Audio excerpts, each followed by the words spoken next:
प्रणाम सर। सभी को प्रणाम। बहुत प्रणाम जी।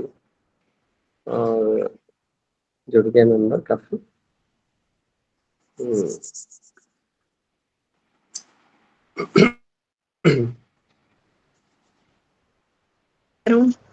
प्रणाम सर।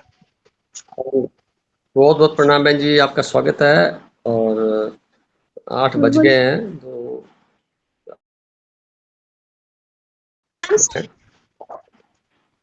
बहुत बहुत प्रणाम बच्चे, बहुत बहुत प्रणाम। कैसे है? ठीक हो? बहुत अच्छा हूँ। वेरी गुड, सुंदर। मुझे आपसे बात चलो करनी थी। बेटा, इस मीटिंग खत्म होने के बाद बात करेंगे। ओके। कोई बात नहीं, 9:30 तक वेट करिए, उसके बाद बात करेंगे। अभी 10 मिनट ध्यान में बैठते हैं। और ध्यान से मेरा मतलब आज का है भी, और दोनों हाथों को आप थोड़ा सा मोड़ दीजिए ताकि मन भटके नहीं। देख, और इसी पर ही फोकस करिए। जो कुछ हो रहा है उसको महसूस करिए। 10 मिनट के बाद जो स्पंदन आपने महसूस किए उसमें एंजॉय करिए। दोनों हाथों को रगड़ के आंखें खोल ले। Now start please.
सभी अपने अपने मूल स्वरूप में आ जाएं। दोनों हाथ रगड़ करके आंखों पे लगा के धीरे आंखें खोलते हुए आ जाए। लाइव हो जाए प्लीज सभी जगह।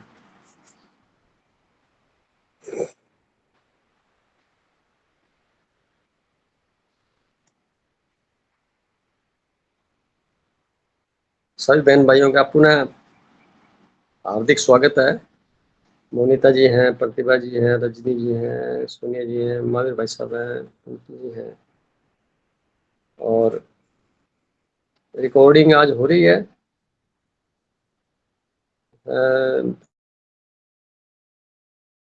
सोनी जी रजनी जी कर रही हैं। ठीक है ठीक है ठीक है। रजनी जी कंफर्टेबल हैं आप?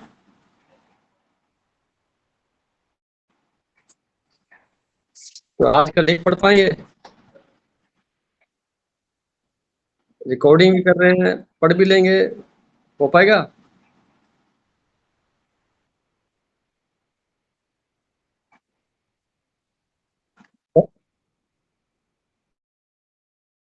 सोनिया बहन जी पढ़ लेंगे। जी सर, धन्यवाद सोनिया जी सर, पढ़। हमें आपने हमें मौका दिया पढ़िए। सर, धन्यवाद सर, धन्यवाद। पहले वाला लेख पढ़िए जो सब प्रकृति के अनुभव हैं, और उसके बाद दूसरा जो आज का था अपना परम आकाश का तत्व था जो। आज का विषय है मन और स्व प्रकृति के अनुभव। सार गर्भित विषय मन और स्व प्रकृति के अनुभव के संदर्भ में के तहत बहुत पढ़ाई कर अर्जित डिग्रियां उपरांत आंतरिक अज्ञानता का एहसास हुआ और वास्तविक ज्ञान प्राप्ति की प्यास बढ़ती गई। बहुत सर, 1 मिनट से रोशनी कम आ रही। हम्म,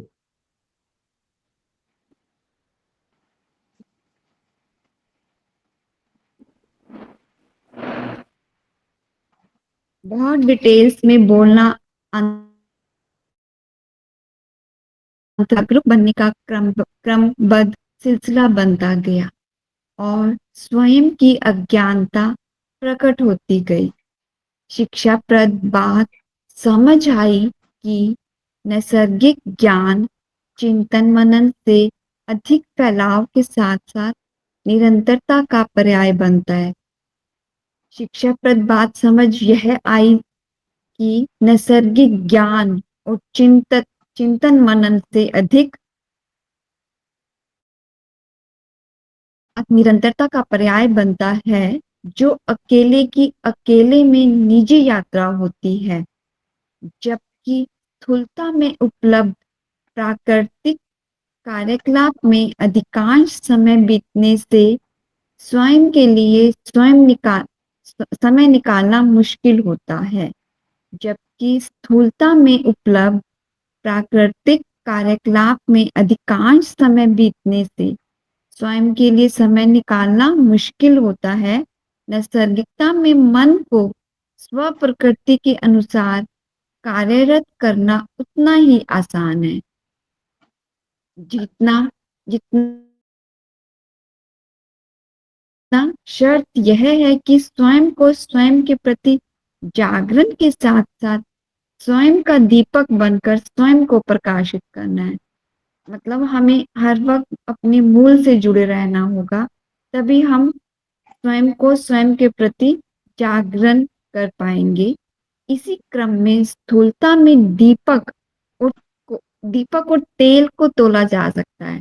बहुत अच्छा सर ने एग्जाम्पल हमें ये वाला दिया कि स्थूलता में दीपक और तेल को तो तोला जा सकता है, जबकि उससे उत्पन्न प्रकाश का वजन नहीं होता। इसी प्रकार संगीत और ज्ञान का कोई वजन नहीं होता। इसी क्रम में शरीर का वजन होता है, जबकि निहित आत्मा का कोई वजन नहीं होता। आत्मा को भौतिक पैमाने से परिभाषित नहीं किया जा सकता। कारण सूक्ष्म अदृश्य नैसर्गिक शक्तियों को नापतोल में बांध नहीं सकते। बाहरी विज्ञान से तारतम्य स्थापित कर जीवन जीना ही आध्यात्मिकता को परिभाषित करना है।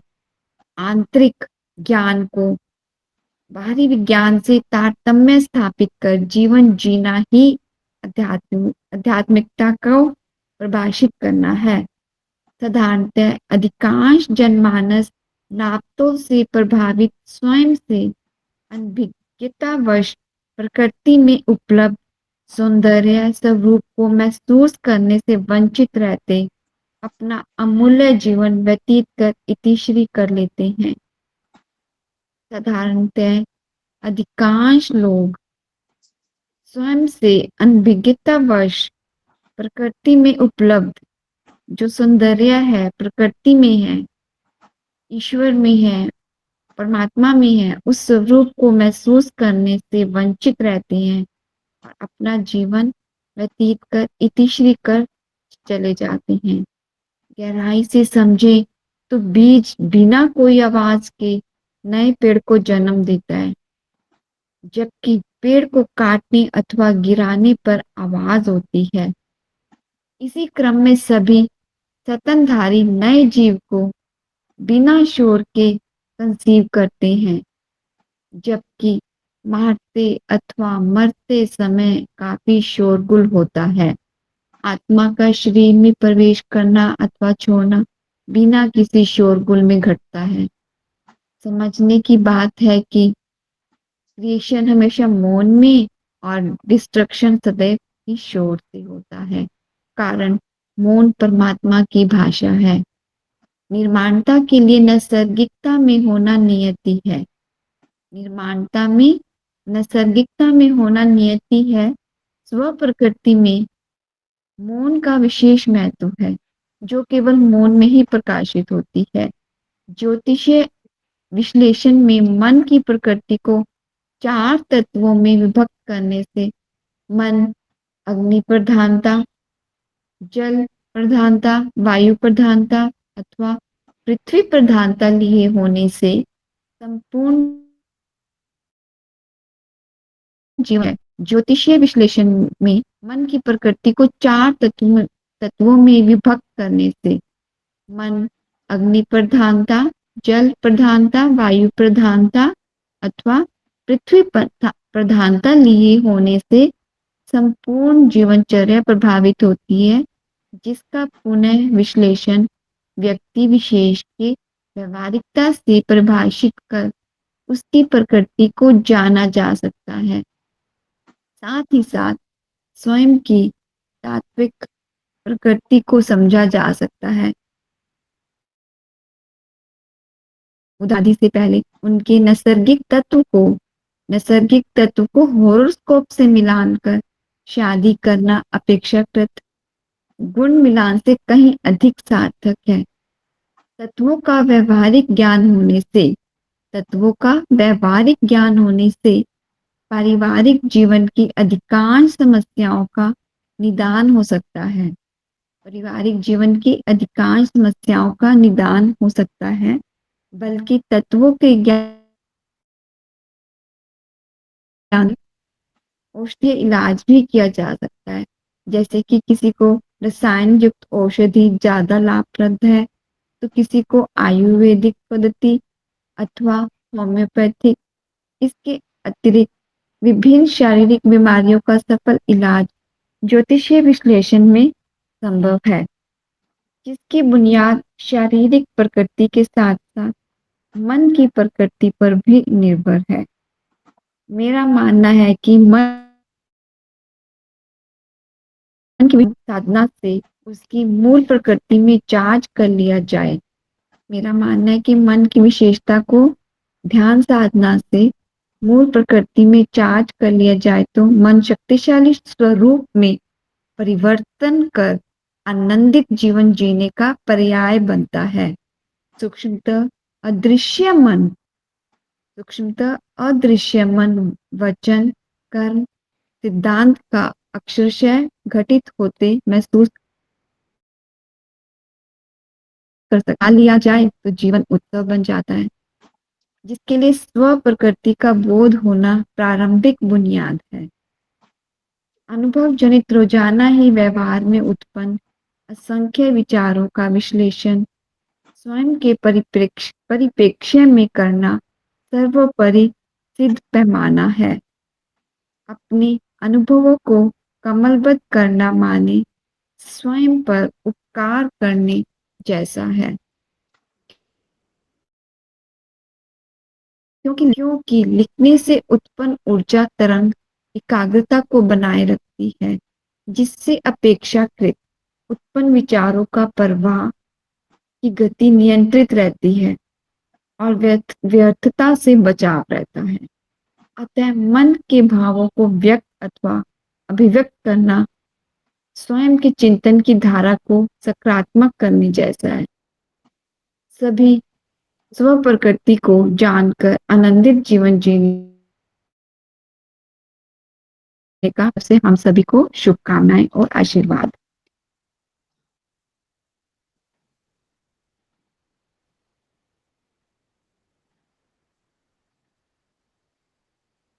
आज का आध्यात्मिक चिंतन परम आकाश सर्वज्ञात ऊर्ध्व दिशा में दिखाई देने वाले विरल आकाश से समस्त जगत परिचित है, जो दिन और रात को हमेशा हो, जबकि पृथ्वी के अपने कक्ष में निरंतर घूर्णन और सूर्य के चारों ओर निरंतरता में परिक्रमारत होने के परिणाम स्वरूप ही आकाश ऊर्ध्व दिशा में स्थित आभासित है। ऊर्ध्व दिशा में स्थित आभासित है। आकाश शब्द प्रमुख 5 तत्व का बोध कराता है, जो पूर्णतः किसी भी आयाम से परिभाषित नहीं किया जा सकता, जिसकी विराटता का एहसास ध्यान की गहराइयों में ही हो सकता है, जो उसमें समाने में ही सिद्ध है। वास्तव में दिखाई देने वाला ये आकाश कोई वस्तु अथवा ठोस या तरल या गैसीय पदार्थ नहीं है, और न ही कोई अवरोध स्वरूप ऑब्जेक्ट अथवा न ही किसी हद या बाउंड्री में है। रेज टू द पावर अनंत अथवा बेहद का नैसर्गिक विस्तार है, जिसमें समस्त ब्रह्मांडीय खगोलीय घटनाओं का अनुशासित होना निहित है।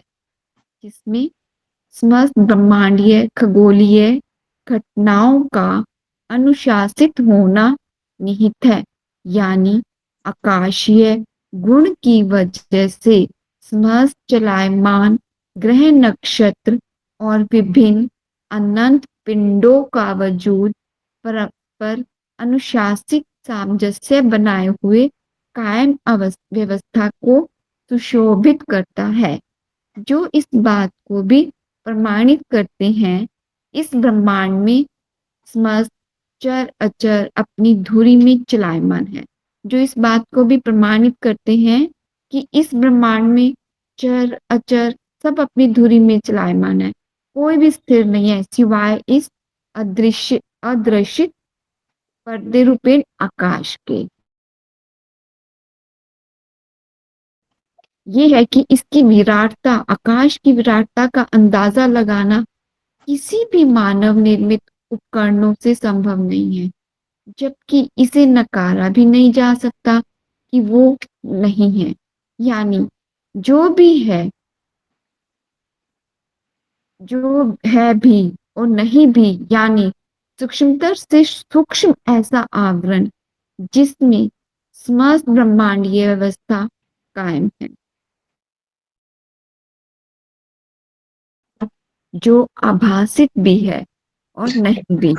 दूसरे शब्दों, इसी अद्भुत विरल अवरोध मुक्त अदृश्य फैलाव को संपूर्ण ब्रह्मांडीय शक्तियों को समाहित करने वाला परमात्मा अथवा ईश्वर कह सकते हैं। इस अद्भुत, विरल, अवरोध मुक्त अदृश्य कलाओं को, संपूर्ण ब्रह्मांडीय शक्तियों को समाहित करने वाला परमात्मा अथवा ईश्वर कह सकते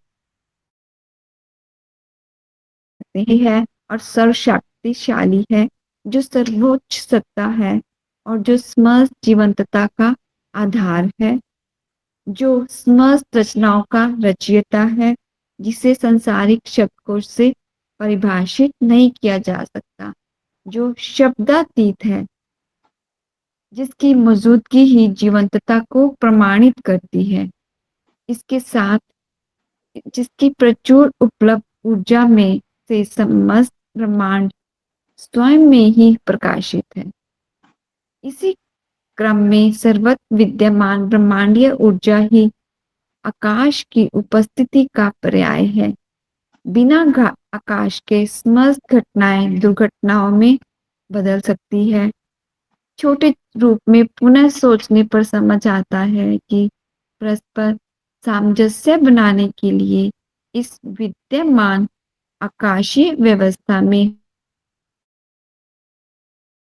हम जीवंतता का परिचय देते हैं। आकाशीय व्यवस्था में ही हम सब का जीवन चलायमान बना हुआ है, वरना समस्त जगत परस्पर टकराकर अवरोध में ही समाप्त हो जाता।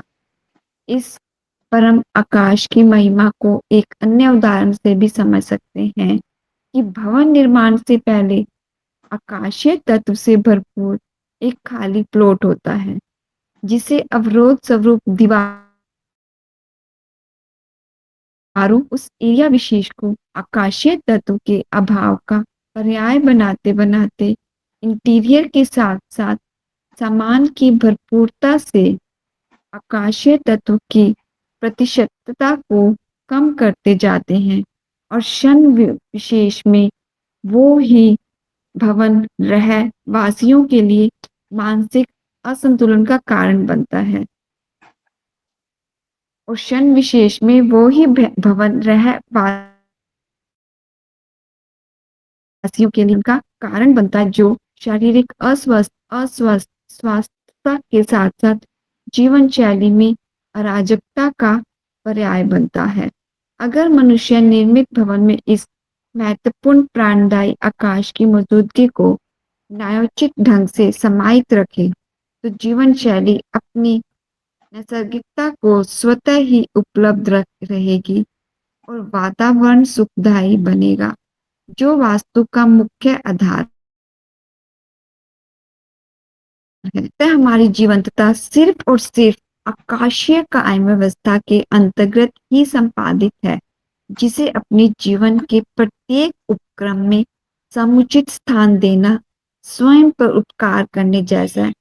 जब जागो तब सवेरा की तर्ज पर अपने अपने कृत्रिम भवनों में आकाशीय जीवंतता को बरकरार रख नैसर्गिक सौंदर्य स्वरूप हो सकते हैं और ध्यान मार्ग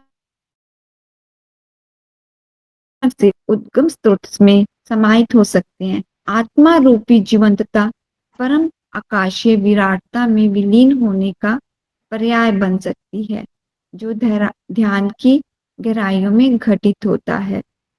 समस्त साधकों का जीवन इसी आकाशीय जीवंतता की नैसर्गिकता में बने।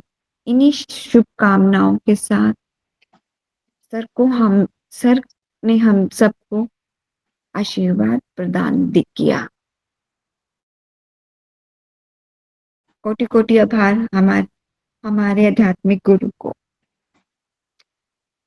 सोनिया जी का बहुत बहुत शुक्रिया, आपने अपने शब्दों से इसको पिरोया, समझाया, काफी लोगों ने समझा। अब इसमें दो खास बातें थी। जो पहले था सब प्रकृति के अनुभव, तो पहले तो अपनी सब प्रकृति खुद की पता होनी चाहिए कि मेरी प्रकृति क्या है। तो उसके लिए कई मेथड है, जैसे जिसकी प्रकृति वो अपने स्पंदन जो है, वाइब्रेशंस हैं, पूरे यूनिवर्स को देगा। माध्यम वो बनेगा स्पंदन के पीछे का जो हिस्सा है पर्दा, वो आकाशीय तत्व से चलता है। वो बनता है श्वास के माध्यम से। श्वास लेने की स्पीड, श्वास छोड़ने की स्पीड, किस विधि से कैसे लिया जाए, कैसे छोड़ा जाए, फोकस रह के छोड़ा जाए, बिना उसके रहा जाए, चला जाए, ये सारा जो मैकेनिज्म है, इसको समझना, अपनी प्रकृति को समझना, ज्योतिषीय ज्ञान इसमें मदद करता है।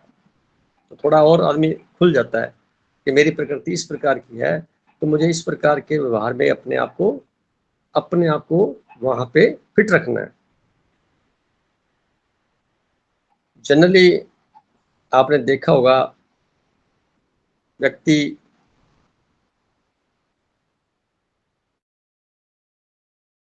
अब कार्य में ना झोंक करके कुछ संस्कारवश, पिछले जन्मों के, इस जन्म के कुछ मान्यताओंवश, कुछ रीति रिवाजोंवश, कुछ बंधनों के द्वारा लक्ष्य विशेष के प्रति सावधान रहते हुए भी प्रयास उस दिशा में नहीं करता, बल्कि उसके अलाइड जाकर के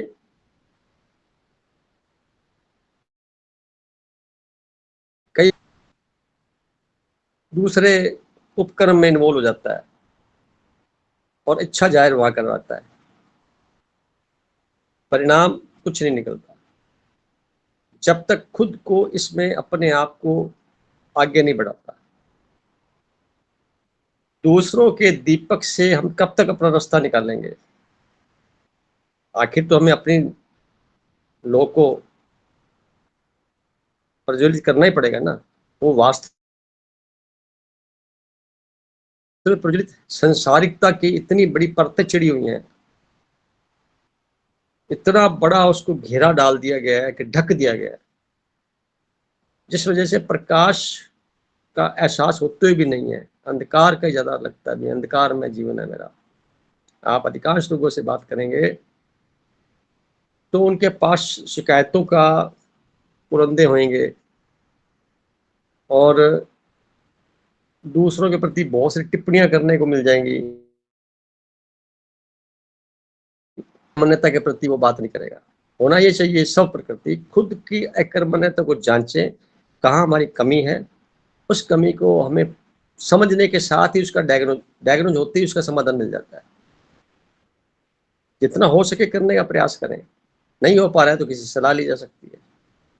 और उसका सरल तरीका ये होता है मौन की भाषा में। जितनी भी क्रिएशन पूरे विश्व में हो रही है एज ऑन डे, सारी मौन के अंदर ही हो रही है। और शोध में संसारिकता इन्वॉल्व है, परंतु निर्माणता के अंदर मौन चाहिए। जितना शांति से रह करके आप सुकून तरीके से काम करते हैं, कोई भी काम करते हैं, पढ़ते हैं, लिखते हैं,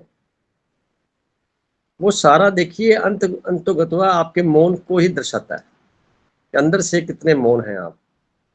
और वो चेहरे पे भी झलकता है कि कितना चेहरे पे उसके एक स्थिरता का भाव है। कुछ है आत्मिक एनर्जी के, वो सारे झलकेंगे हमारे व्यवहार में। प्रयास नहीं करना पड़ता, वो अपने आप हो जाते हैं। तो पहले वाले टॉपिक से तो समझ में ये आया कि हमें अपने आप को ही प्रज्वलित करते हुए देखना है परंतु देखना है, महसूस करना है, तो ध्यान के अंदर ही हो पाएगा। और वही सबसे बड़ी कुंजी है अपने आप को चेक करने की। किसी से सर्टिफिकेट लेने की भी आवश्यकता नहीं है, खुद को ही आप चेक करिए, खुद को संबल बनाए। एकांत में बैठने का अभ्यास करना पहली प्राथमिकता है। जब अभ्यास हो जाता है तब आप भीड़ के अंदर बैठ करके भी आप उसी मोड पर रह सकते हैं, कोई आपको रोकने वाला नहीं है, क्योंकि आप इस वक्त जाग चुके हैं, जागरण है। और मुझे बड़ी खुशी है कि अपने इस ग्रुप के अंदर अधिकांश मेंबर जो पिछले 5 सालों से जुड़े हुए हैं, अपनी अपनी जीवंतता को महसूस करने लग चुके हैं और इसकी परिभाषा पता लग चुकी है। और क्या है की परिभाषा पता लग चुकी है, और इस धरती पर कब तक रहना है इसका भी ख्याल आ चुका होगा। क्या क्या हमारी जीवन शैली होनी चाहिए, क्या क्या हमें उपभोग करना है, क्या क्या हमें उपयोग करना है, क्या क्या हमें नहीं करना है। डू और डू नॉट की लिस्ट भी तैयार होगी मन के ऊपर। बल्कि सबने अपना राशन कार्ड भी चेक कर लिया होगा, कब तक कितना क्या क्या खाना है। तो ये संभव कब हुआ, जब आप अपने कीमती समय, ये जो समय चल रहा है डाइनिंग का समय है, विशेषकर लेडीज के लिए, परंतु कितनी तन्मयता के साथ में अपने आप को इस पूरे सत्संग के अंदर समायोजित करते हैं बड़ी श्रद्धा के साथ। जैसे कुछ विशेषता हमें प्राप्त होने वाली है, कुछ विशेषता को हम महसूस करने वाले हैं। ये बड़ा सराहनीय कदम है। सब लोग धन्यवाद के पात्र हैं, अपने जीवन के ऊपर उपकार कर रहे हैं। जहां तक इस टॉप में भी उपस्थित हूँ, यहाँ पे मेरा इसमें रत्ती भर भी रोल खुद के प्रयासों से कम है, जो आ रहा है कहीं से वो ज्यादा है। तो यूनिवर्स जिसे हमें आकाश कहते हैं, परम आकाश कहते हैं, दूसरा टॉपिक है। इसके अंदर महसूस करने की बात यह है कि जो दिखाई दे रहा है वो है ही नहीं, वो जो हमें इन आंखों से देख रहे हैं वो आकाश नहीं है। वो तो एक पर्दा बीच में पृथ्वी की जो बाउंड्री है इसकी, वो भी कुछ हद तक। तो आकाश तो उसके पीछे बैकग्राउंड में है, जिसमें सारा का सारा यूनिवर्स के अंदर जो भी हमें कैलेस्टियल बॉडीज दिखाई दे रही हैं, ग्रह, नक्षत्र, गैलेक्सियां, कितनी ही पृथ्वी हैं, कितने सूर्य हैं, कितने ही ग्रहों का है, अंदाजा आज तक किसी ने लगाया नहीं है, न लगा सकते हैं। तो मैंने लिखा ना इसकी अनंत रेज टू द पावर अनंत, यानी आकाश जिसे हम कहेंगे परम आकाश, अनंत, कोई उसका बाउंड्री कोई नहीं, बेहद अक्षर के दूर, पूरे विश्व की निर्माणता से दूर, पकड़ नहीं पा सकते, समझ नहीं पा सकते पूरा, इतना विराट। जैसे कोई समुद्र में आदमी जानने का प्रयास करे कि कितना गहरा है, तो बहुत मुश्किल है, किसी जगह पे आकर रुक जाएगा वो, फिर भी नहीं लगा पाएगा, ना आज तक कोई लगा सका। अंदाजा लगाया जा सकता है, उसके इर्द गिर्द रह सकते हैं। इतनी विराटता हमारे सामने मौजूद है और हम स्तब्ध हैं, आश्चर्यचकित हैं। इस आश्चर्य का एहसास होना ही परमात्मा से जुड़ने का पहला कदम है। उस चित्रकार का क्या वर्णन करें हम, कितना एक एक चीज को पिरोया हुआ उसने। गलती निकालना उसके कार्यों में, कार्य व्यवस्था में, स्वयं को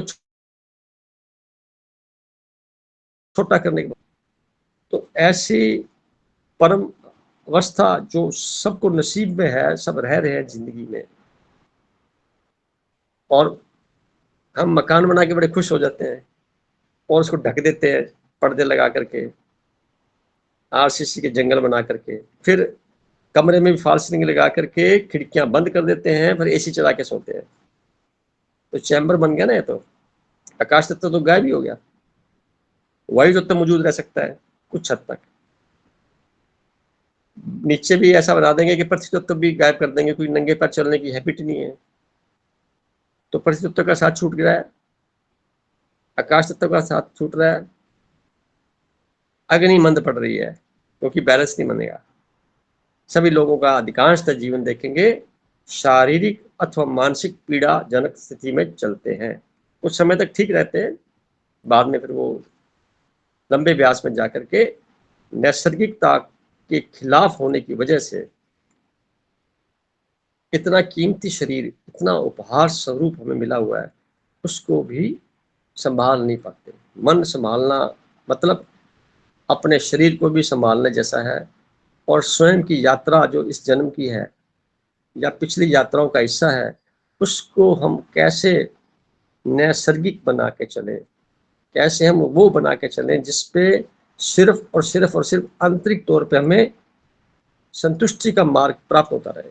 हर कर्म के साथ संतुष्टि का मार्ग,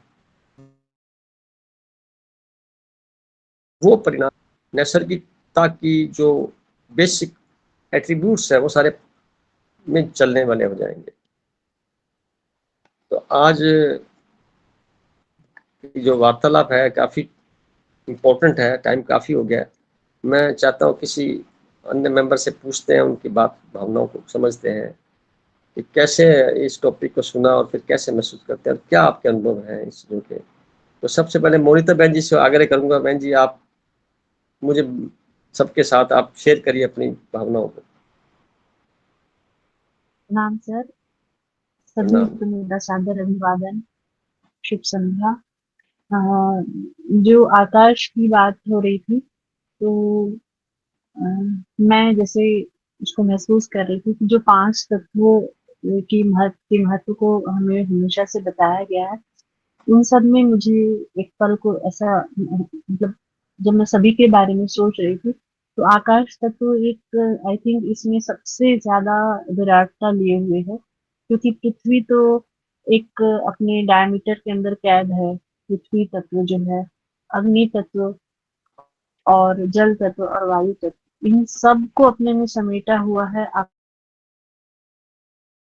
आकाश तत्व में। हम पहले इस लेख को पढ़ने के पहले जब हम आकाश तत्व की कल्पना किया करते थे, तो बस वही जो हमारे सर के ऊपर हमें दिखाई देता है, हम उसको आकाश तत्व मान लेते थे। पर इसको पढ़ते पढ़ते ही, जैसे आपने तो अभी बोला, लेकिन जब इसको सुनते हुए पढ़ते हुए महसूस हुआ कि वो ऐसा तो कुछ है ही नहीं। आकाश तत्व माना वो जो रेखा या एक जो छत हमें दिखती, वो नहीं है आकाश तत्व एक्चुअल में। वो तो गैस है, एक तरह का बाउंड्री लाइन जैसे आपने कहा, वो है आकाश तत्व। तो उसको कहते ही नहीं है आकाश तत्व, तो अनंत है, और जिसके बारे में तो शायद भी उसको पकड़ नहीं पाया है, उसके ओर या छोर को। तो वो है आकाश तत्व। जब उस विराटता को हम महसूस करें या कल्पना भी करें, तो शायद वो हमारे कल्पना से भी परे है। तो जब उस ईश्वर की रचना, जो ये 5 तत्व जिसकी हम बात कर रहे हैं, वो आकाश तत्व जो है वो इतना विराटता लिए हुए है, जिसमें अनंत आकाश गंगाएं, अनंत तारे, अनंत सूर्य जिसको हम कहें, वो है। तो उसके उसकी रचना और उसी 5 तत्वों से निर्मित हमारा ये शरीर भी है। तो हम भी अपने आप रचना है, और हमारे अंदर भी कहीं ना कहीं वो आकाश तत्व विद्यमान है। तो हम भी उस विराटता को महसूस करें कि हमारे अंदर भी वो विराटता होनी चाहिए, जो विराटता जो इस आकाश में है, वो अंतरिक्ष में है। लेकिन हम लोग अपने आप को इतने छोटे से चीजों में बांध लेते हैं। जैसे आपने भी कहा कि खिड़कियों को बंद कर लेते हैं और एसी चला लेते हैं, एक चैम्बर बना लेते हैं, वैसे ही कहीं ना कहीं हम लोग भी अपने आप को ना बहुत संकीर्ण कर दिया हम लोगों ने भी इस संसार में रहते हुए। तो ईश्वर के उस रचना को समझने के लिए अपने मन बुद्धि प्रयोग करना पड़ेगा, तब हम अपने अंदर की अपनी आत्मा की भी उसमें बात करने को महसूस कर पाएंगे। तो हम लोग कहीं छोटी छोटी चीजों में इतना उलझ करके अपने आप को हम लोग इतना संकीर्ण कर लेते हैं, इतना छोटा कर लेते हैं। और वैसे ही उस आकाश को हमें समझना है, तो अपने अंदर के इस आकाश तत्व को भी हमें समझना है। और वैसा ही विराट और वैसा ही कहना चाहिए वो शब्द नहीं आ रहा है कि वो महानता कहनी चाहिए, वो बड़प्पन जो है ना, वो हमारे अंदर भी होना चाहिए, जो इस आकाश में। क्योंकि जैसे आप देखिए ना, हवा इतनी ही दूरी पर है, हवा का दायरा यहीं तक, कुछ कुछ किलोमीटर ऊपर तक है, उसके बाद हवा नहीं है। जल भी सीमित है, 7 महासागरों तक है, पर आकाश तो असीमित है। बहुत सुंदर, मतलब 5 तत्वों में शायद आकाश ही सबसे ज्यादा इंफिनिट है, असीमित बहुत है। सुंदर। तो मतलब देखें तो इन सभी तत्वों की अपनी अपनी जगह है, अपना अपना महत्व है जरूर। पर उस आकाश तत्व की महानता को देखते हुए हम, और आकाश तत्व जो है अपने में सबको समाया तो है ही है, पर वो जैसे ना रहते हुए भी नहीं है। जैसे आपने कहा ना, उसका कोई एक पर्टिकुलर स्ट्रक्चर या कुछ ऐसे बाउंड्री नहीं है। तो वो नहीं, सूक्ष्म भी है और बहुत महान भी है, मतलब बहुत आवश्यक भी है। तो ऐसा हमको होना चाहिए कि बहुत हम सुंदर। हैं भी, और हमारी नहीं उपस्थिति है भी और नहीं भी है। मतलब हम इसको समझें उस चीज कि हम्म, हम हैं इस संसार में और हम नहीं भी है। हम बहुत अपने आप को सुंदर। कितना है और कितना नहीं है, मैं मतलब हम अपने आप को रख सकते हैं। है है में कि हमारे मतलब हम क्यों हैं, अगर हम हैं तो हम क्यों, पहले सेवाएं दिखनी चाहिए, हमारा हमारी ड्यूटीज दिखनी चाहिए, हमारी उसका उद्देश्य दिखना चाहिए कि हमारे होने का। और अगर हम नहीं है तो जहाँ आवश्यकता नहीं है अपने आप को बिल्कुल समेट लो। हम्म, मतलब फिर उसको वहां पर अपने आप को फैलाने की जरूरत नहीं, फिर अपने आप को समेट लो।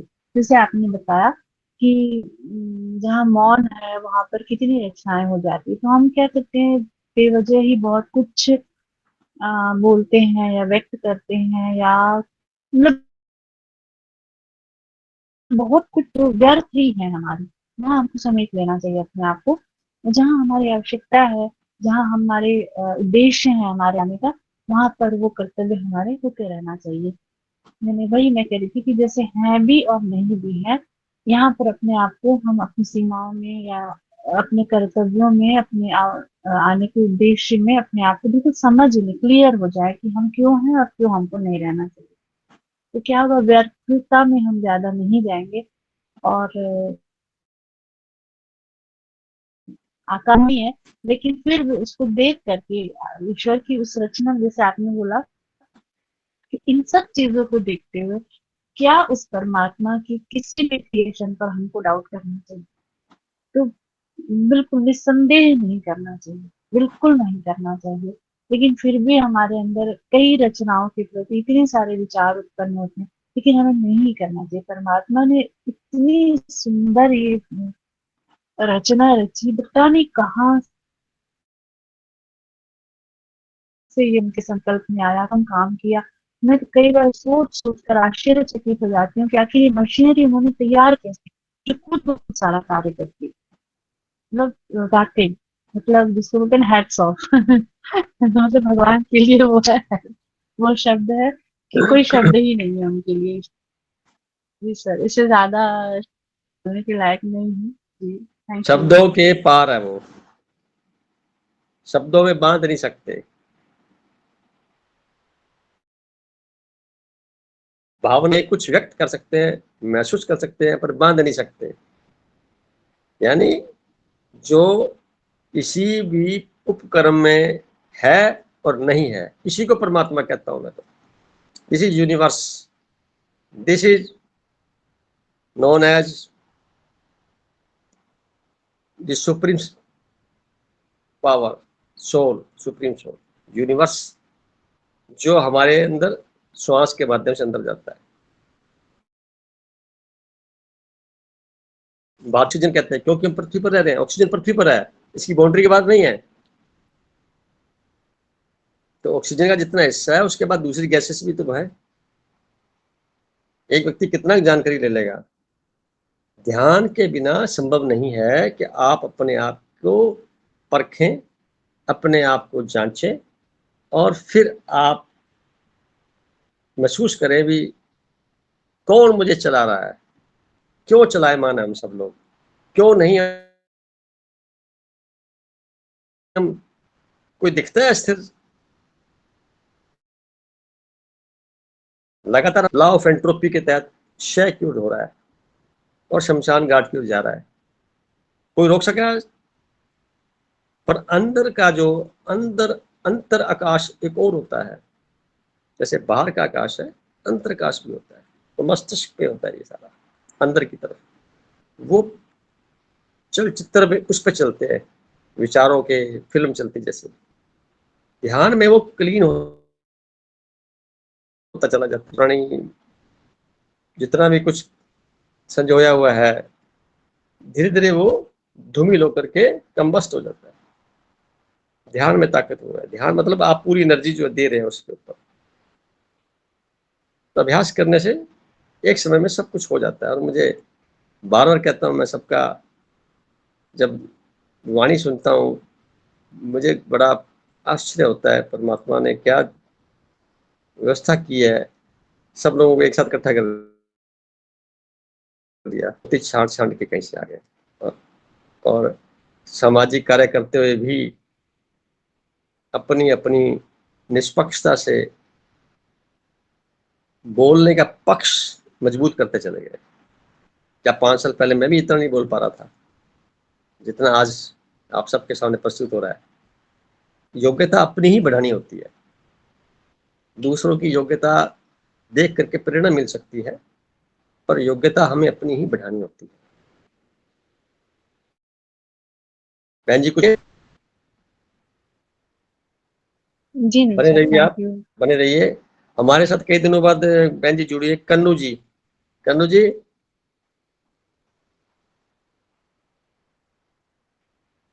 बहुत बहुत स्वागत है आपका इस ग्रुप में। आप ने जो कुछ भी सुना है, समझा है, पढ़ा है, उसके बारे में क्या विचार व्यक्त करना चाहेंगे? आपका स्वागत है।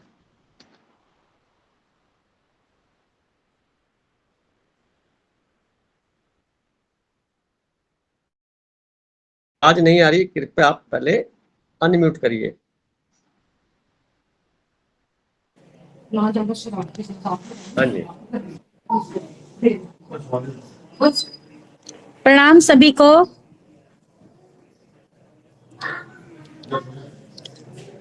भाई साहब, जो आपने आकाशीय परम तत्व है ना, ये एलिमेंट, ये हमारा जिस भौतिक शरीर हमारा इन्हीं से बना है, 5 एलिमेंट्स में से, उसमें से ये एक अहम स्थान रखता है। सभी को ही पता है 5 एलिमेंट्स से हमारी जो है रचना हुई है। पृथ्वी, जल, वायु, अग्नि और आकाश। ठीक है। और इन्हीं में हमारा जो पंच भौतिक शरीर है विलीन हो जाना है। ठीक है। ठीक है जी। अब जन्म से लेके मृत्यु तक की जो बीच की यात्रा है ना जी, वो ही हमारी फिल्म है। वो अच्छी बात है। तो इस फिल्म का क्या सोचते हैं? और मेरा अनुभव ये है, क्योंकि देखो एक पढ़ के बोलना, एक स्क्रिप्ट बना के बोलना, एक संजीवता से बोलना, प्रैक्टिकली बोलना, वो मेरे पास है। क्योंकि कथनी और करनी में अक्सर थोड़ा हो जाता है बंदा। और अपना जब निजी अनुभव भी कोई बताता है तो उसमें वो पार्ट छुपा दिया जाता है जहां वो थोड़ा सा गलत होता है, या उसको पता ही नहीं होता कि मैं गलत हूँ। बहुत सुंदर, बहुत सुंदर। और मेरा एक एक्सपीरियंस ये है कि जब भी हमसे कभी भी अनजाने में जाने में कोई मिस्टेक्स होती है, क्योंकि बशर गलती का पुतला है जो अक्सर हो ही जाती है। ठीक है, तो हमें आकाश में जाके दोनों हाथ फैला के अपने परम पिता परमात्मा को जो कि आज का टॉपिक है, बहुत सही है। यूनिवर्स से हमें माफी मांगनी चाहिए। यूनिवर्स से माफी मांगो, पंच भौतिक शरीर से माफी मांगना सामने वाले के अहंकार को बढ़ावा देना होता है, जो कि 5 विकारों में एक विकार है। उससे क्या होता है कि जो दिखाई दे रहा होता है वो कई बारी गलत होता है, सच्चाई कुछ और होती है पर्दे के पीछे की। तो हमें क्या उठाने की, सच्चाइयां लाने की। बंदा मर खप जाता है, सच्चाइयां तब भी नहीं बाहर आती जी। सारा कुछ परम भौतिक शरीर, सच, झूठ, ज्ञान, अज्ञान, सब आकाशीय तत्वों को समर्पित कर दो भैया। तू जान, तेरा काम जाने। ये है यूनिवर्स। बहुत सुंदर। और जो अहम बात मैं बताती हूँ आपको कि मुख से बोले जाने वाले जो शब्द हैं हमारे, सारे दिन में चौगड़िया भी होता है, रिद्धि सिद्धि भी होता है, राहु काल भी होता है। कौन सा शब्द हमसे कुछ बोला जाए तो यूनिवर्स से एक ही बात आ रही होती है, तथास्तु। सही है, सही है। और ये आकाशीय तत्व का अहम एलिमेंट है जी। हम सभी जो शर सृष्टि है ना, जो आप मानव दिखाई दे रहे हैं, आध्यात्मिक गुरु दिखाई दे रहे हैं, उन्होंने करा क्या है जी? उन्होंने अपनी कुंडली जागृत कर ली है। हमारी सोई पड़ी है। क्यों सोई पड़ी है? क्योंकि हमने तो मेरा तो यही कहना है कि आकाशीय तत्व में बार बार एक ही बात ये कहना है कि जो मुख से शब्द बोले जाएं पहले तोलने फिर मुख से बोलने। मुझे ये आपका बात, बहुत बहुत शुक्रिया। हाँ जी, आपने अच्छी लाइन बताई भी। कुंडलिनी ये जो क्या है, ये सबकी ध्यान साधना से संभव है, और जो इस रास्ते पे चल रही उसको इस चीज का एहसास होता है, और जिस बार पहली बार एहसास होता है उसी क्षण उसको एक उड़न खटोला मिल जाता है। उड़न खटोला मतलब अदृश्य रूप से ऐसा वाहन मिल जाता है जिससे पूरे ब्रह्मांड यूनिवर्स की वो सैर कर सकता है उसमें बैठ करके, वो भी ध्यान के अंदर। एक तो स्थूल वाहन होते हैं, वो तो पृथ्वी पर दौड़ा सकते हैं। एक वाहन वो होते हैं ध्यान साधना के दौरान ऐसी स्थिति आ जाती है जब वो संसार इसके आकर्षण से हट करके कुछ समय बिताना चाहे तो आसानी से बिता सकता है। तो मौन जिसे हम कहते हैं उसको फील कर सकता है, तत्वों को महसूस कर सकता है, शरीर के तत्वों की जो प्रभाव पड़ रहा है उसको भी महसूस कर सकता है, हार्ट की बीटिंग को बार बार देख सकता है, चेक कर सकता है, खून की स्पीड है उसको देख सकता है, अपने बोले गए शब्द में जो स्पंदित वातावरण है उसको महसूस कर सकता है। इतना सेंसिटिव हो जाता है कि जब वो किसी दूसरे के संपर्क में आता है तो उसके मन में क्या चल रहा है उसको पता लग जाता है। तो ये योग्यता हासिल यूनिवर्स के साथ जुड़ने से होगी, और इस ग्रुप के काफी लोग जुड़ चुके हैं, बचे हुए भी जुड़ जाएंगे ऐसी उम्मीद करता हूँ। तो रेगुलर अभ्यास करना इसके लिए जरूरी है, पर कृपा बरसने का जो खेल है वो यूनिवर्स का ही है, वो ही सिलेक्ट करता है कर्म को, बजाता फिर वही है। वैसी वैसी वाक्य मुख से निकलेंगे, वैसी वैसी फीलिंग आपको होगी, वैसा वैसे कुछ होता है। पहले से अगर आप चेक करें 5 सालों में तो आप में बहुत बड़ा परिवर्तन आया हुआ है, बहुत ज्यादा परिवर्तन आया हुआ है। तो परिवर्तन का कारण भी ये बना कि आपने अपने प्रति चिंतन किया, अपने कार्यकलाप को चेक किया, जितने प्रतिशत किया उतना प्रतिशत परिणाम आपके सामने है। इसका कोई बाउंड्री नहीं है कि कब तक करना है, ये तो निरंतरता में एक ऐसा अभ्यास है चलते हुए अपनी जीवन शैली को निभाते हुए। मन जिसे हम कहते हैं उसको सुमन बनाने जैसा है। मन को संसार के आकर्षण में लगाएंगे तो एक तरीका है, उसको उठा करके यूनिवर्स में लगाएंगे। उठाने के लिए जो एनर्जी चाहिए वो ध्यान की एनर्जी है, ऊर्जा है, अग्नि है।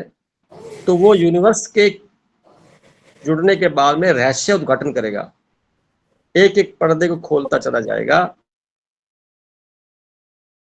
और शब्द भी ऐसे लिखे जाएंगे, ऐसा कुछ होगा कि सोचना ही मुश्किल है कि कहाँ से हो गया। वो तो उसकी यूनिवर्स की मर्जी है, क्या उसको मन में डालना है, किस रेंज पे पहुंचना है उसने। तो प्रतिशतता के आधार पर सबका अपना अपना जीवन सुंदर से सुंदर बनता चला जा रहा है, मेरा ऐसा मानना है। सब लोग ऐसे ही है। आपके मन में कोई प्रश्न है? हाँ मेरे मन में क्वेश्चन है, बोलिए। क्योंकि क्वेश्चन रहित मन मन ही नहीं होता भाई साहब। हाँ बोलिए, स्वागत है। मैं ये कहती हूँ, इधर जी आएगा गर्ल। मैं कहती हूँ कि जैसे एक और प्याज होता है, प्याज अनियन सभी खाते भी या नहीं भी खाते, अगर आप उसकी संरचना देखो ना भाई साहब, तो एक जल्दी जल्दी काट देती हैं लेडीज किचन में, लेकिन मैं कहती हूँ उसको ध्यान से देखो, परमात्मा ने उसको कैसे बनाया है। उसी तरह से जो ये हमारी खोपड़ी है ना, ये मन है ऊपर की तरफ है ना, जैसे जैसे हम उसको छिलते हैं उसके कितने पतली पतली परतें परमात्मा ने कितना बनाई है। हम जैसा सोचते हैं कि दो सामने वाले की नकल कर लें, क्या ये पॉसिबल है? नहीं ना, क्योंकि क्वेश्चन पेपर परमात्मा ने सबके अलग अलग लिखे हैं। हम फेल तभी होते हैं जब हम नकल करते हैं किसी की। ठीक कह रहे हैं आप, ठीक कह रहे हैं, ठीक कह रहे हैं। तो इसका मुझे ये कहना है कि हम देखने में तो लगता है कि मैं सारा समझ आ गया, फिर भी मन में नेगेटिविटी क्यों आ जाती है, ये मेरे को पूछना है आपसे। अच्छा, कारण ये है अभी आपने की जो लाइन बोली नकल करने की, तो जैसे ही आप अपने में स्थिर होने का अभ्यास करेंगे ना, तो नेगेटिविटी धीरे धीरे कंबस्ट हो जाएगी। आप सिर्फ और सिर्फ स्वयं के प्रति थोड़ा आप स्वार्थी बनिए। जैसे आप श्वासों को चेक करिए, अपने श्वास के माध्यम से आप अपने अंतराकाश में जा सकते हैं। अपने शरीर में निहित जितनी भी शक्तियों का संचालन हो रहा है उसको आप महसूस कर सकते हैं। अब इसमें एकाग्रता की जरूरत है, और एकाग्रता की परसेंटेज जितनी होगी उतना आपको लाभ मिल जाएगा। अब उसका दूसरा तरीका ये है, आप कुछ समय के लिए एकांत में 5 मिनट 10 मिनट का संकल्प लेके बिल्कुल स्थिर अवस्था में बैठिए और गर्दन को थोड़ा सा ऊंचा रखिए। नीचे रखते संसार याद आता है, ऊपर एंगल थोड़ा सा ऊपर रखते हुए आप कुछ देर बैठेंगे, अभ्यास करेंगे। सिर्फ करना क्या है, विचारों को देखना है, उसके साथ रिएक्शन नहीं देनी। दूसरा तरीका, श्वास को आते आते देखना है, एक चौकीदार की तरह। ये श्वास इस मकान में जा रहे हैं, आ रहे हैं, जा रहे हैं, आ रहे हैं। तीसरा तरीका, श्वास को महसूस करें, मैं शरीर के अंदर आ गया, मैं शरीर के साथ बाहर चला गया। चौथा तरीका यह है कि इसके श्वास के अगर ध्यान नहीं जा रहा हो रही है तो नाभि का फड़फड़ाना, नाभि श्वास लेती है, हिलती है, तो उसके साथ आप ध्यान लगा लीजिए। अगर वो भी संभव नहीं लग रहा तो आप 2 उंगलियों को बैठ जाइए थोड़ी देर के लिए, इसके बीच में जो गैप है उसको टच करा दीजिए, तो सर्किट शॉर्ट हो गया। जो हमारी उंगलियों से एनर्जी फ्लो हो रही है वो एक प्रकार से शॉर्ट हो गई। इसको भी आप गहराई से महसूस कर सकते हैं। धीरे धीरे करके फिर आपकी हार्ट बीट सुनाई दे जाएगी। धीरे धीरे करके आपको शरीर की जितनी भी संचालन प्रक्रिया है उसकी स्पंदन को महसूस करने लायक हो जाएंगे। फिर आप आसपास के वातावरण में जो कुछ भी घटित हो रहा है आपको तकलीफ नहीं देगा, क्योंकि आप उसकी प्रभावित नहीं है, आप अपने आप से प्रभावित हैं। तो जितने % आप अपने बारे में चिंतन करेंगे, अपने बारे में सोचते चले जाएंगे और महसूस करते चले जाएंगे, वो आपके स्वर्णिम अक्षरों में आपका धरोहर के रूप में काम आएगा। और जीवन की यात्रा का कुछ हिस्सा इसमें लगाना चाहिए, ताकि धरती पर हम रह करके संसार के कार्य निभाते हुए अंदर से संतुष्ट रहे, अंदर से हलचल ना हो। ये है उसका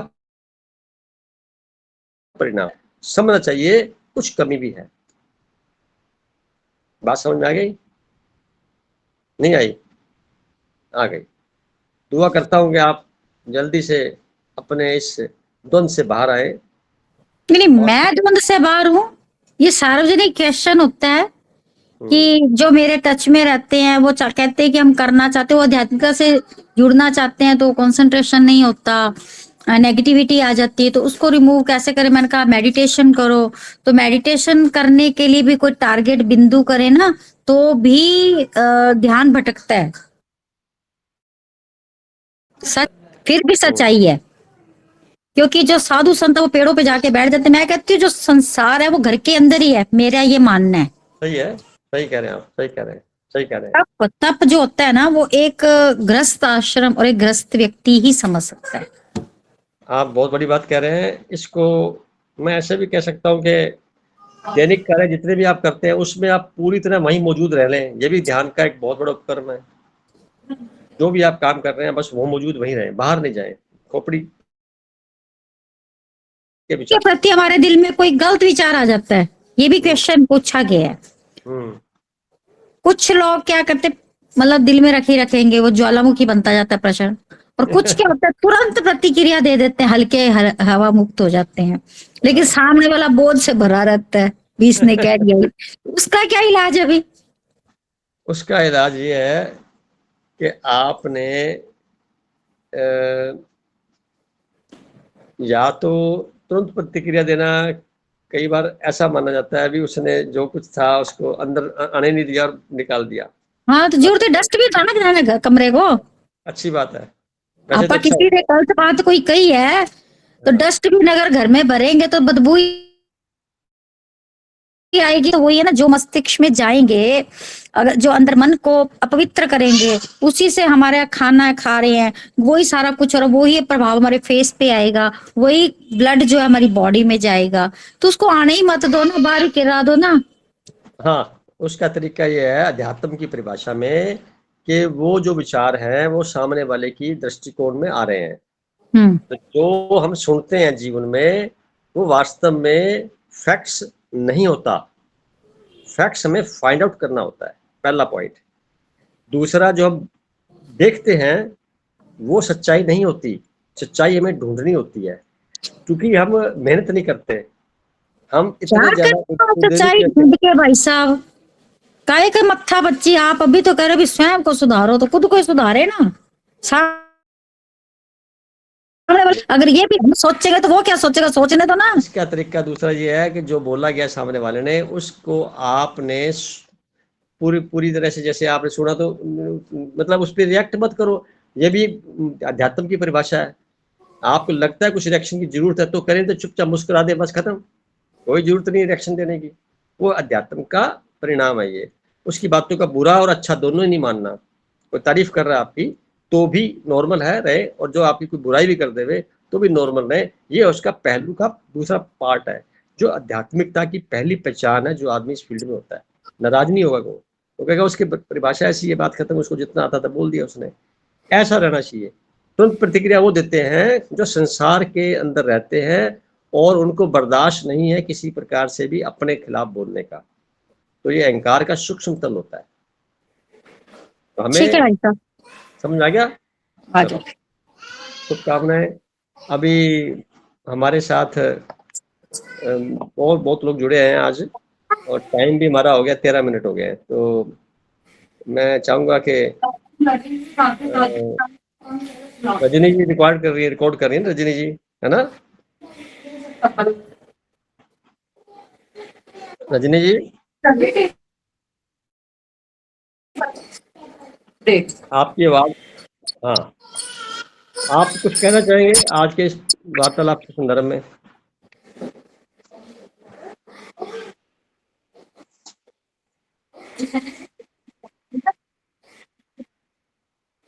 हम्म, हम्म,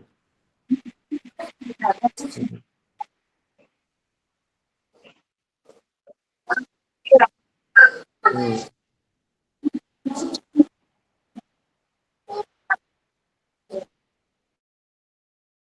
हम्म,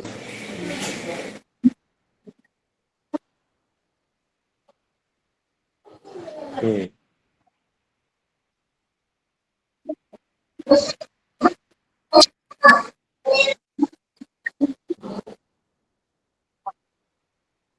आप सही कह रहे हो। सही कह रहे हो।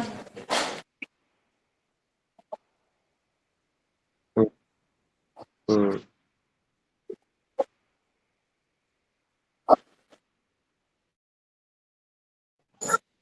हम्म, हम्म, बहुत सुंदर, बहुत सुंदर। हम्म।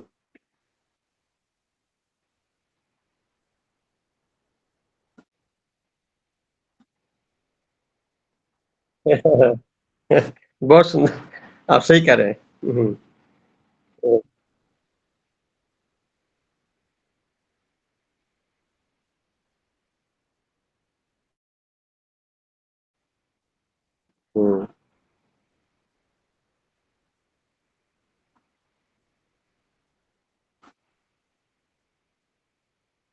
हाँ, हाँ,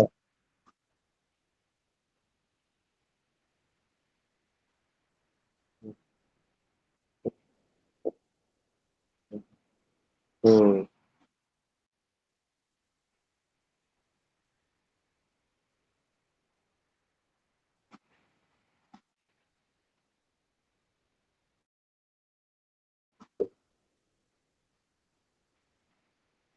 हम्म।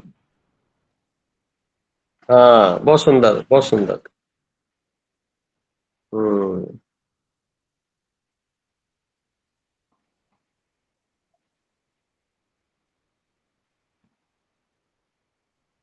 हम्म।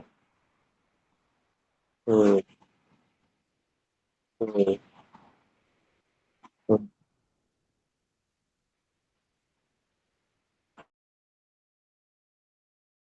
हम्म।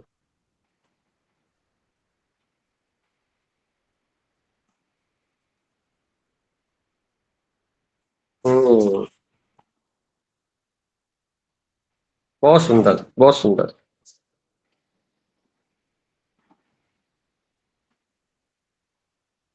हम्म।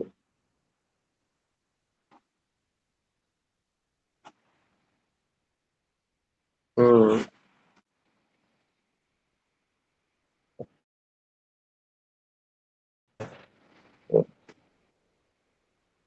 हम्म। हम्म।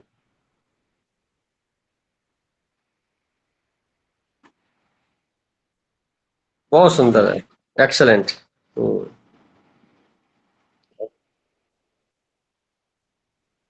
हम्म।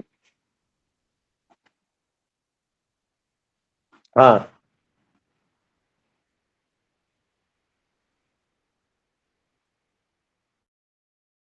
जब आप जब आप उम्मीद करके ध्यान करेंगे या कोई फल प्राप्ति का एहसास लेके करेंगे तो फिर ध्यान लगेगा नहीं। अनकंडीशनल है वो तो। आप उस तरफ बढ़ेंगे, ध्यान घटित होगा। करना नहीं पड़ता, करने से नहीं हुआ आज तक किसी का।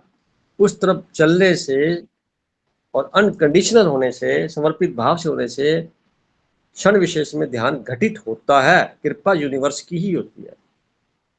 अगर कोई कहे कि ध्यान मैंने करके ऐसा कर लिया तो वो फिर गलत है। नहीं, ऐसा नहीं हो सकता। हमारी कोई औकात नहीं है कि हम यूनिवर्स के साथ जुड़ जाएं खुद ही। हम अभ्यास के तौर पर चल सकते हैं, जोड़ेगा खुद वो। कृपा उसी का होता तो कोई भी कुछ करके कर सकते हैं, तो छोटा हो जाता है वो तो अनंत है, उसको हम कैसे छोटा कर सकते हैं। वो सिलेक्ट करता है हमें। मुझे ऐसा फील हुआ जब बताने जा रहा हूँ।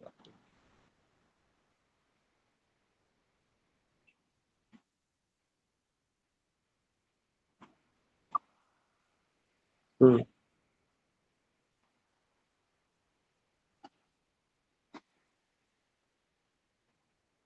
हम्म।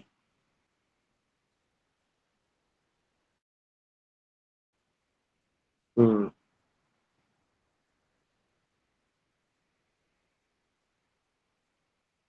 बहुत अच्छा सर। सुंदर। हम्म।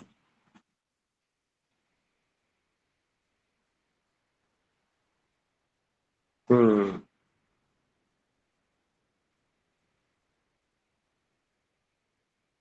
हाँ। कितना सुंदर विज्ञान है। पकड़ में आ गया, धीरे धीरे करके वापस आप बैक गियर नहीं लगा सकते। ये उसकी कंडीशन है। एक तरफ उस बैरियर को, उस लेयर को पार करके बैक गियर नहीं लगती। आगे ही परिवर्तन होगा जो होगा, पीछे नहीं होगा। तो आप के मन में कोई और क्वेश्चन हो तो पूछ सकते हैं आप। हम्म। हाँ, अच्छा। बिल्कुल बिल्कुल, आज बहन जी का भी नंबर लगाते हैं। छाया बहन जी का स्वागत है, और अपने सर, एक अनुभव के क्वेश्चन साथ में पूछना आगे था बढ़ते सर। हैं। हाँ जी। एक क्वेश्चन पूछना था सर। हाँ, बोलो। स्टेज होती है सर, जब ध्यान करना बड़ा अच्छा लगता है, दो हम्म। दो घंटे, ढाई ढाई घंटे मतलब।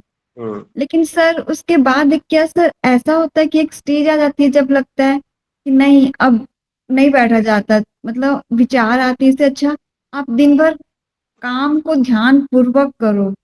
क्या हाँ। सर ऐसी स्टेज आ जाती है, मतलब बेचैनी सी होती है हर हम्म। पल हम, मतलब अब बैठा नहीं जाता, डर हम्म। लगता है कि अब हर पल होश पूर्वक जीना है। ऐसा हम्म। होता है मतलब। देखो, ये क्या है, कई तरह की परिवर्तन होते हैं। ध्यान करने के तुरंत बाद बोलने की इच्छा नहीं करती, और इतने में कोई संसारिक कार्यक्रम बीच में इन्वॉल्व हो गया तो झंझलाहट होगी कहाँ से कहाँ, जैसे बहुत शांत प्रिय जगह पे पहुंच के डाउन में आ गए, कोलाहल वाले वातावरण में आ गए, ऐसा फील होता है। कोई बात नहीं, उसको भी सामंजस्य से करना होता है, धीरे धीरे होता है। या कई बार ऐसा होता है कि बैठे बैठे आदमी को शायद शरीर मना कर देता है, शरीर को राजी करना होता है ना, शरीर को भी सुधारना है कि नहीं। या आप नोटिस करेंगे कि 45 मिनट्स के आसपास पहुंचते पहुंचते जो सर्कल दोबारा बनता है, तो जितने भी कॉलेज स्कूल है उनकी जो पढ़ाई की क्लास होती है वो 45 से 50 मिनट तक की ही होती है, ज्यादा खींच के घंटा कर सकते हैं बस। तो ध्यान उस बैरियर को तोड़ देवे कोई आदमी, यदि 2.5 घंटे बैठेंगे, 3 घंटे या 8 घंटे बैठेंगे, वो बैरियर टूट जाएगा। फिर क्या होगा कि आपके नेचुरल जो बायोलॉजिकल वॉच है अंदर फिट है, उसमें परिवर्तन शुरू हो जाएगा। फिर आप जब चाहें तब कर सकेंगे, अगर उस पर अभ्यास करते हुए आपने उसके ऊपर कमांड कर ली तो, यानी फिर आपकी कमांड चलेगी। तो ये भी हो सकता है, परंतु जिससे हम ध्यान कहते हैं, ध्यान उसे कहते हैं जो खुद का बोध ना रह जाए, खुद का बोध न रह जाए, परंतु आप ध्यान में हैं। जब आप उस से बाहर हटी अवस्था से, तो लगेगा मैं ध्यान में था, तब टाइम का कोई पता नहीं रहता। वो स्थिति कोई ध्यान आभास ही नहीं है, पर है ध्यान में और ध्यान का आभास नहीं है। वो चीज शुरुआती दौर पे हमें कोई उपकरण लेना पड़ता है, जैसे श्वासों पे टिकना होता है, या नाभि पे टिकना होता है, या आसपास के स्पंदन पे, या अंदर का जो परम संगीत चल रहा है उस पे टिकना होता है, या किसी तरह से धीरे धीरे इसकी स्टेज धीरे धीरे बढ़ती हुई गहराई में हल्के होकर के बिल्कुल होता है, और उसमें समाना होता है। बॉडी का एहसास नहीं रहता, चाहे वो 10 सेकंड रहे, चाहे 2 सेकंड रहे, चाहे 10 मिनट रहे, चाहे आधा घंटा रहे, वो अपनी अपनी योग्यता अपने अपने कार्यों से पता लगती है।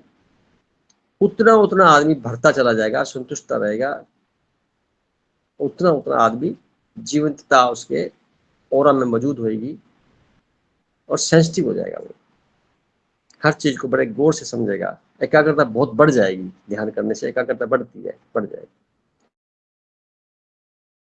के लिए क्या सर, मतलब जैसे मन बहुत तेजी से जैसे भागता है, तो क्या मतलब फिजिकली थकना इसके लिए जरूरी है? अगर हम ध्यान में थकता, ध्यान करने से थकान होती ही नहीं, बल्कि ध्यान करने से, इस अभ्यास में अगर ध्यान सही तरीके से हो रहा है तो एनर्जी से भरपूर हो जाता है, क्योंकि ब्रह्मांड से जुड़ गए ना आप, तो एनर्जी पूरी अगर फ्री माइंड है, क्योंकि उसमें फ्री माइंड में तो सर बहुत सारे विचार बहुत होते हैं, एंड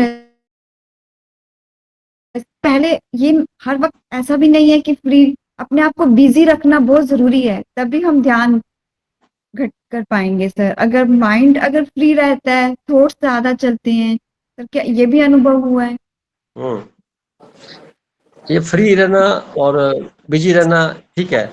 बिजी का मतलब ये हुआ, आप अपने एनर्जी को जहां लगाएंगे वहां स्पंदन होंगे, वहीं स्पंदन होंगे। अपने चर्चा काफी कर चुके हैं, जिधर आपकी एनर्जी जाएगी वहां पे प्रोडक्शन जो तरीका है उसके बैकग्राउंड में आपको देखना भर रह जाए, यानी एनर्जी आप लगा रहे हैं किसी विचार को पकड़ करके। तो मैंने एग्जांपल भी पहले दिया था, जैसे आप किसी बालकनी में खड़े हैं, बहुत से वाहन जा रहे हैं सड़क पे, कोई नीले रंग का जा रहा है, कोई काले रंग का जा रहा है, कोई व्हाइट जा रहा है, तो आप उसको देखना और फिर अनदेखा कर देना, ऐसा ही कुछ इस आंतरिक पटल पर जो विचारों का आना जाना, देखना और न देखना, नजरअंदाज कर देना, इस कला में पारंगत होने ध्यान का प्रयोग करना पड़ेगा। वहां पहुंचने के बाद में फिर आपके पास बम फट जाएगा तो भी आपको लगे कोई खास बात नहीं है, हो गया होगा, कोई प्रतिक्रिया नहीं निकलेगी, बात ही नहीं निकलेगी कोई। क्यों?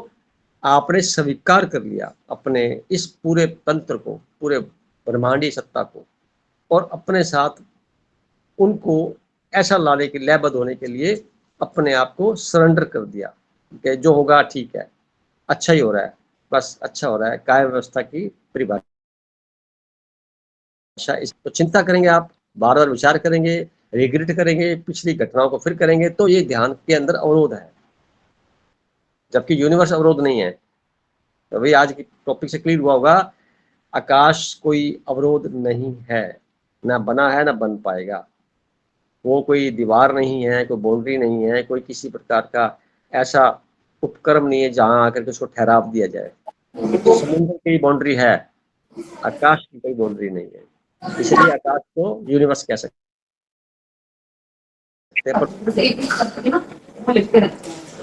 बात करिए बहन जी। जी सर। अभी मैं ना टाइम रह गया, सिर्फ 4 मिनट रह गए हैं, तो महावीर भाई साहब से कुछ कहना चाहूंगा। भाई साहब आप कुछ कहें, फिर छाया बहन जी से कहूंगा, वो कंक्लूड करेंगे आज की बात।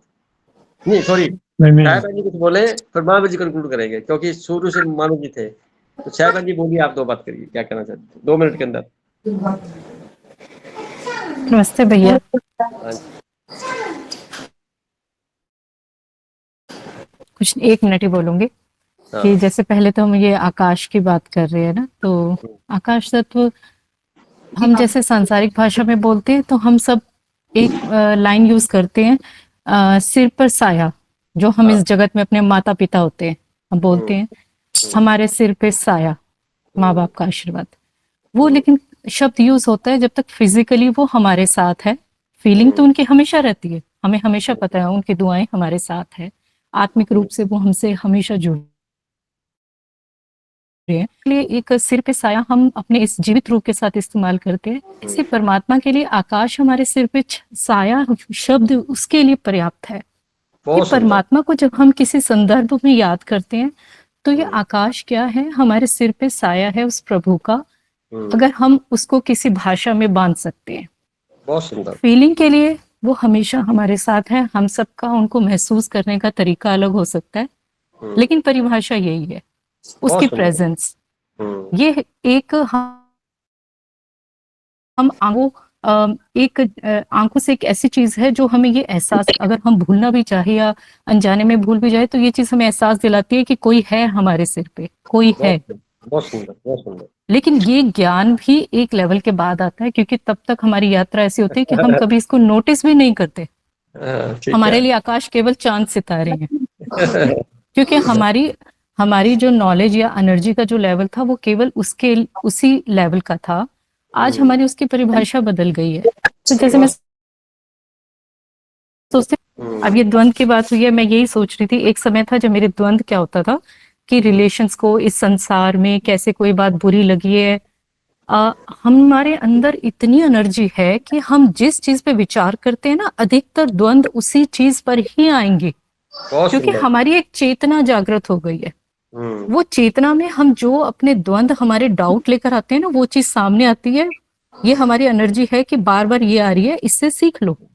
लेकिन जब हम बड़े अलर्ट होते हैं ना मानसिक रूप से, तो हमें ये चीज समझ आती है कि ये केवल हमें ये बताने के लिए है कि इसको मुझे सही ढंग से हैंडल कैसे करना है। ये दूसरों के लिए हो गया।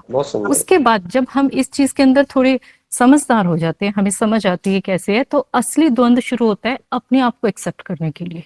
अपने आप को एक्सेप्ट करना क्या है, मेरी गलतियां मैं मानती हूँ, मैं ये करती हूँ, लेकिन एक लेवल ऐसा आता है जब अंदर कोर से, एकदम हमारे अंदर से जो हमारी बहुत डीप कमियां है ना, हम वो देखते हैं खुली आंखों से।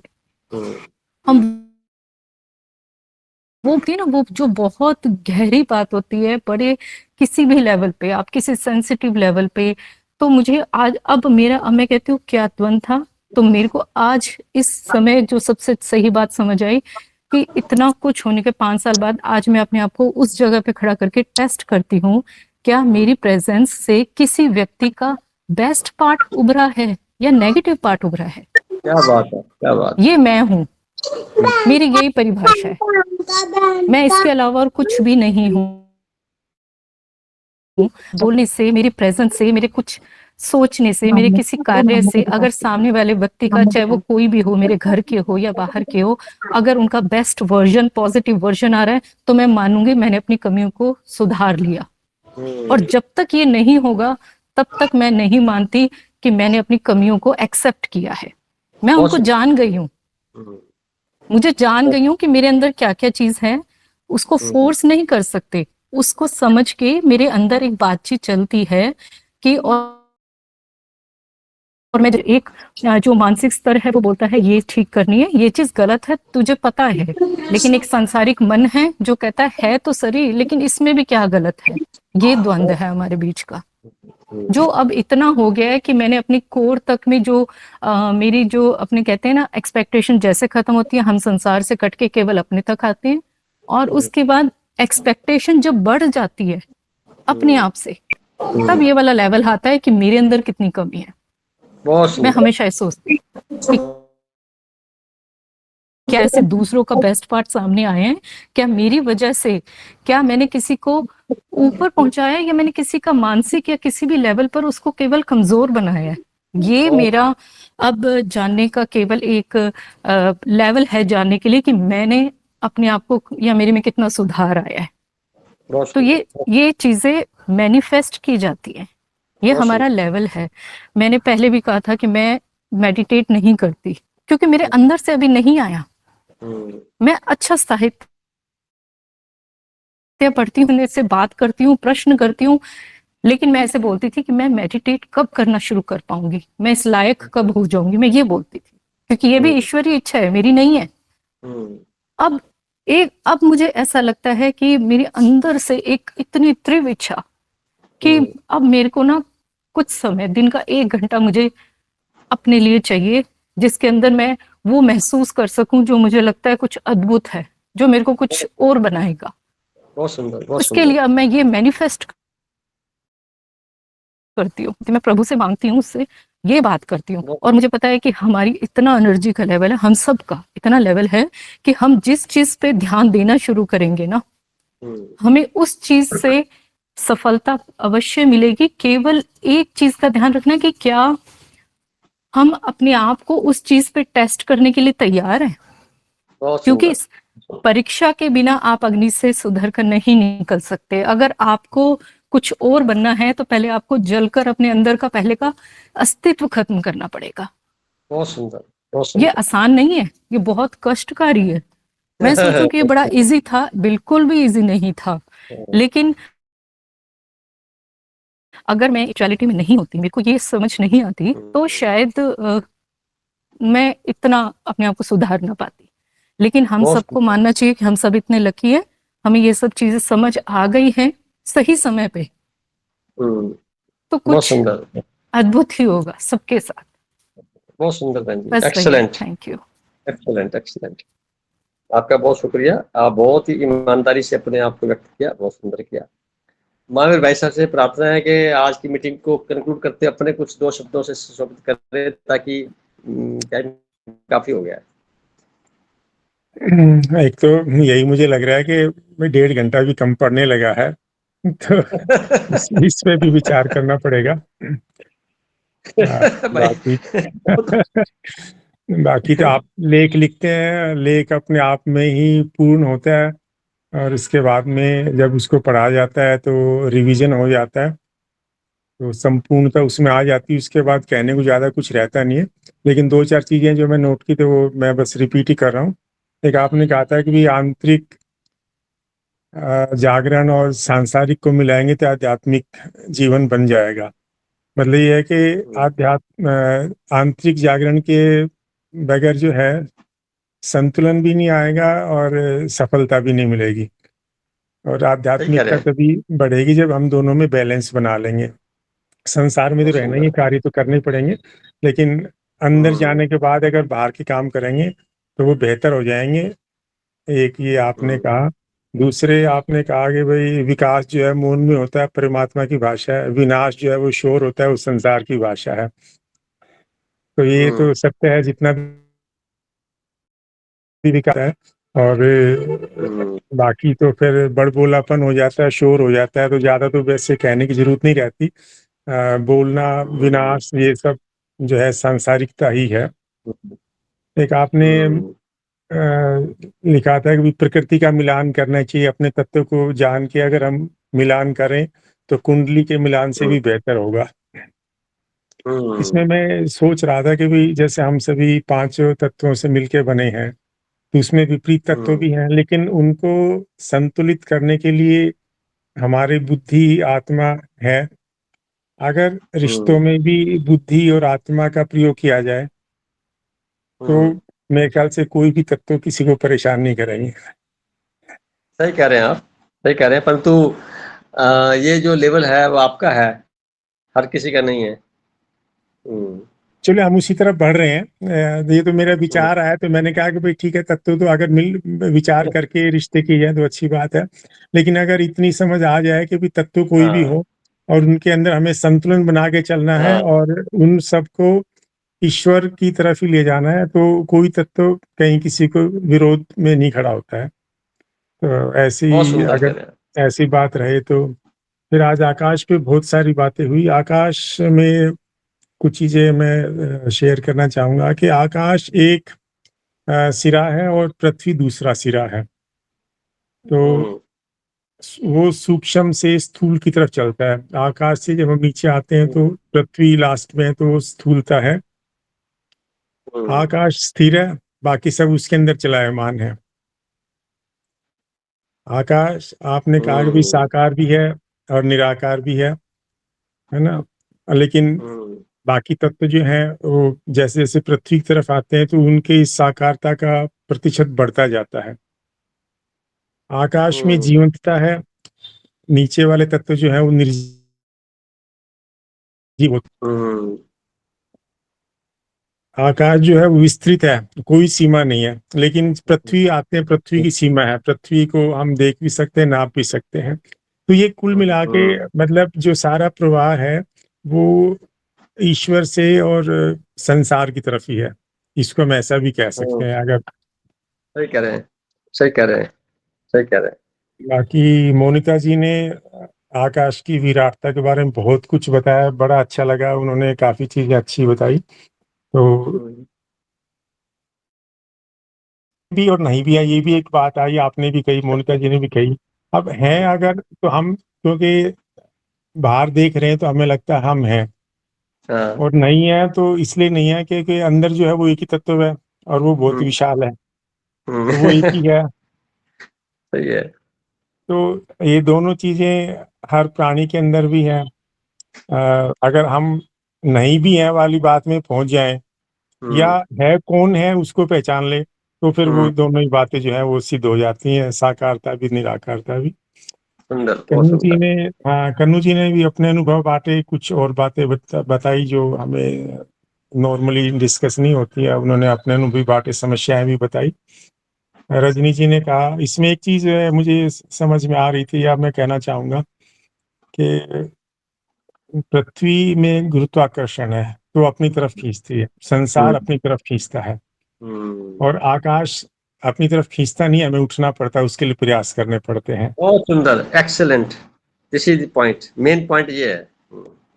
अगर हम जैसे गुरुत्वाकर्षण की एक सीमा है, उसके बाद वो काम नहीं करता, अगर हम उससे ऊपर उठ जाएं तो फिर हमें कोई सीमा नहीं, फिर हम कितना भी ऊपर जा सकते हैं। बस जो अड़चन यही है कि जो हमारी संसार की जो आकर्षण है ना, उसको अगर हम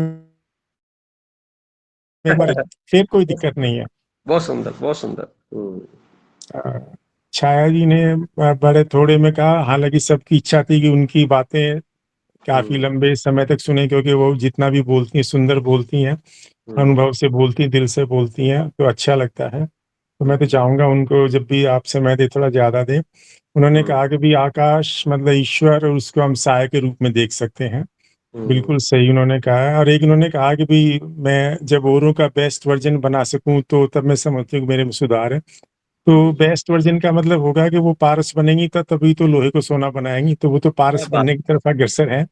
तो अपने में सुधार होगा तो तभी हम औरों में सुधार कर पाएंगे, और उनमें और बाकी सभी सदस्यों में बहुत बेहद सुधार है। सुन के सबको अच्छा लगता है।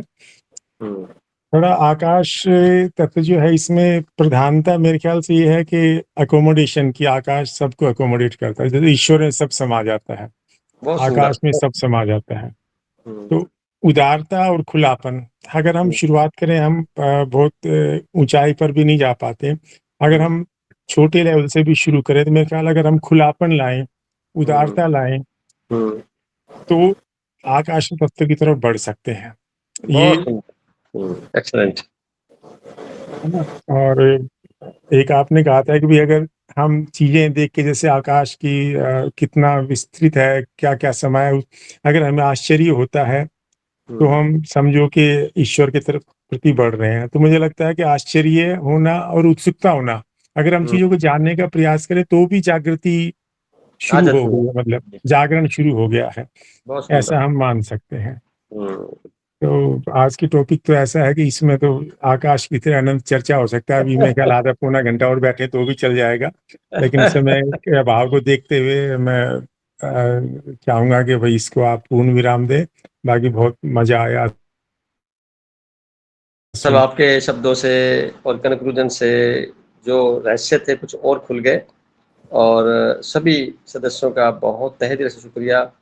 सबकी तन्मयता, सबकी डिसिप्लिन, उत्सुकता के साथ में हर सप्ताह आना समय पर, ये अपने आप में एक विलक्षण उदाहरण है।